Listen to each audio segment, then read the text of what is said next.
ইউরোপের গুরুত্বপূর্ণ নদীগুলোর একটি এলবে নদীতে ভেসে চলেছে বিশাল বিশাল বরফের টুকরো। তীব্র শীত ও দীর্ঘদিনের নিম্ন তাপমাত্রার কারণে নদীর বিভিন্ন অংশে বরফ জমে এই পরিস্থিতির সৃষ্টি হয়েছে।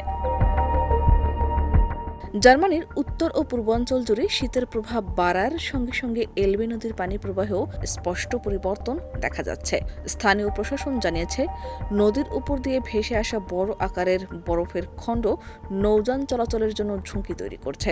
সতর্কতামূলক ব্যবস্থা হিসেবে কিছু এলাকায় নৌযান চলাচল সাময়িকভাবে সীমিত করা হয়েছে। নদীপথ ব্যবহারকারী জাহাজ ও ফেরিগুলোকে বিশেষ সতর্কতা অবলম্বনের নির্দেশ দেওয়া হয়েছে। আবহাওয়া অধিদপ্তরের তথ্য অনুযায়ী চলতি শৈত্যপ্রবাহের ফলে এলবে নদীর উজান অঞ্চলে পানির তাপমাত্রা হিমাঙ্কের কাছাকাছি নেমে এসেছে। এর ফলে নদীর উপর বরফ জমে ভাঙতে ভাঙতে বড় টুকরো আকারে ভেসে নিচের দিকে চলে আসছে। এদিকে নদীর তীরবর্তী এলাকায় বসবাসকারী মানুষজন উদ্বিগ্ন। অনেকেই আশঙ্কা করছেন, বরফের চাপ বাড়লে নদীর পানি উপচে পড়ার ঝুঁকি তৈরি হতে পারে।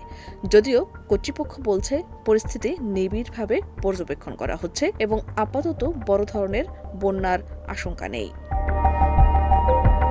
বিশেষজ্ঞদের মতে, আগামী কয়েকদিন শীতের তীব্রতা অব্যাহত থাকলে এলবে নদীতে বরফের উপস্থিতি আরও বাড়তে পারে। শাহনাজ পারভীন, দেশ রূপান্তর।